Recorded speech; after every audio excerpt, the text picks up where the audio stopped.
Assalamu alaikum wa rahmatullahi wa barakatuh. In the name of Allah, most gracious, most merciful. All praise and thanks are due to Allah, and peace and blessing be upon His messenger. My dear friends, today I am taking a question to whom we can give zakat. My dear friends, zakat is a form of charity that is given to the poor, needy, orphans, widows. It is one of the five pillars of Islam and it is obligatory on every Muslim who is financially stable. My dear friends, the main objective of zakat is to help society by giving something from your wealth. Islam guides us to make this world a better place by helping others in need, and that's why it's put emphasis on charity. My dear friends, the eight kinds of peoples to whom zakat can be given.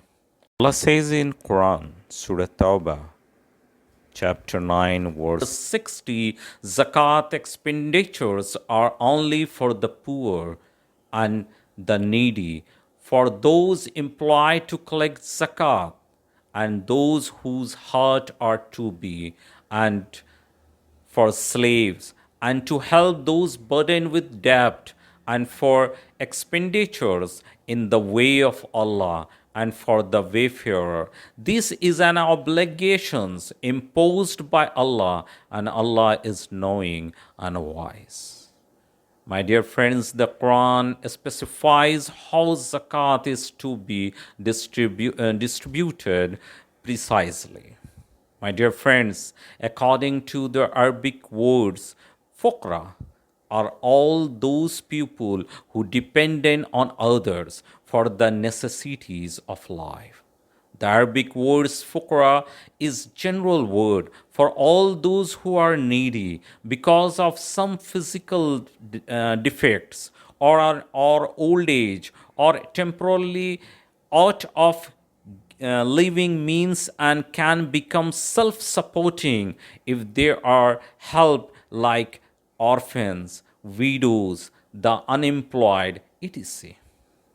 According to the words, the Arabic words miskin are those indigent people who are in greater distress than the needy people usually are. The Prophet Muhammad sallallahu alaihi wasallam especially enjoined the Muslim to help such people as are unable to find the necessary means to satisfy their wants and are in very straitened circumstances, but are so self respecting that they would not beg for anything, nor would others judge from their outward appearance that they were deserving people. According to tradition, miskin is one who cannot make ends meet. Through his appearance does not show that he needs help, nor does he beg for help. In short, he is a self-respecting pupil who has become needy. Those employed to administrator therefore thereof are those who collect zakat dues, supervise the collections, and keep accounts, and help in their distributions, irrespective of the fact whether or not they are needy or indigent. Their remunerations shall be paid out of the zakat funds. A portion of zakat funds may be spent for the ransoming of slaves in two ways. First, help may be given to slave for the payments of the ransom money if he enters into an agreement with his master that he will set him free if the slaves pay him a certain amount of money. The second way is that Islamic governments may itself pay the price of his freedom and set him at liberty. Help may be given out of zakat fund to such debtors as would be reduced to a state of poverty. Help from zakat funds may be given to a wayfarer on a journey, even though he might be quite well off at home. My dear friends, according to these words of Quran, there are 8 kinds of people to whom we can give zakat. First, the poor. Second, miskin, means needy. Third, collectors. Fourth, who converted to Islam. Fifth, slaves. Sixth, debtors. Seventh, in the path of Allah, mean those who are striving in the path of Allah are entitled to receive our zakat. These are the people who are fighting for Allah's cause far away from their homes.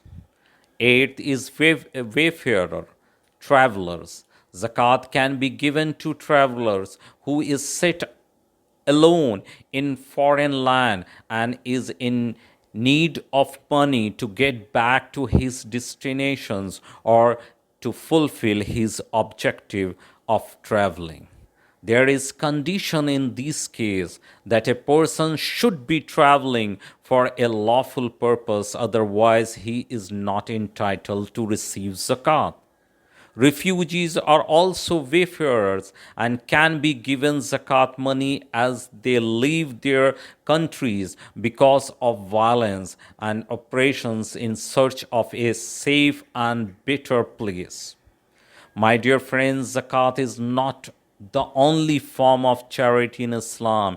It is so important that it was made the third pillar through zakat. The prosperous can uplift the poor, help those who are in trouble, and comfort those who are in hardship. The law of zakat establishes the rights of the poor to support and helps and release those who are held captives as slave or as a debtors. Zakat has the power to change the world, but it starts with you paying it. Okay, my dear friends, hope you satisfy this answer. Allah knows best, my dear friends. See you again with some new topic. Allow me to